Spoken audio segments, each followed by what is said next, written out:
ഇപ്പോൾ ഏറ്റവും കൂടുതൽ എൻക്വയറി വരുന്ന ഒരു ആൻഡ്രോയിഡ് സീരീസാണ് ഡയമണ്ട് 2K. അപ്പോൾ ഇതിൽ ഒരുപാട് തെറ്റിദ്ധാരണകൾ വരുന്നുണ്ട്. അതായത് ഈ കാണുന്ന എല്ലാ മോഡലുകളും സെയിം അല്ല. ഇത് തന്നെ പല ബ്രാൻഡുകളിലും പല പ്രൈസിന് ഈ പ്രോഡക്റ്റ് വരുന്നുണ്ട്.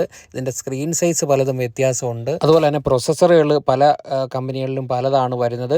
ബാക്ക് ക്യാമറ സപ്പോർട്ട് ചെയ്യുന്ന മോഡലുണ്ട്, ഫ്രണ്ട് ബാക്ക് ക്യാമറയും 360 ക്യാമറയും സപ്പോർട്ട് ചെയ്യുന്ന മോഡലുണ്ട്. അങ്ങനെ പല മോഡലുകൾ ഈ ഡയമണ്ട് 2Kയിൽ തന്നെ വരുന്നുണ്ട്. അപ്പോൾ ഇതിൽ വ്യത്യാസം എവിടേക്കാണ് വരുന്നതെന്ന് വെച്ച് കഴിഞ്ഞാൽ ആദ്യത്തേത് സ്ക്രീൻ സൈസിലാണ്. ഇപ്പോൾ ഈ സ്ക്രീനിൽ കാണുന്നത് സൈസ് കുറഞ്ഞ സ്റ്റീരിയോ ആണ്. ഇതിൻ്റെ താഴ്ഭാഗത്തായിട്ട് ഇതുപോലെ കുറച്ച് സ്വിച്ചസ് ഉണ്ടാവും. ഇത് ഫുൾ ഡിസ്പ്ലേ വരുന്ന മോഡലല്ല. ഈ മോഡലിന് എപ്പോഴും കുറച്ച് വില കുറവാണ്. അതുപോലെ ഇനി കാണിക്കാൻ പോകുന്ന മോഡൽ കുറച്ച് റേറ്റ് കൂടുതലായിരിക്കും.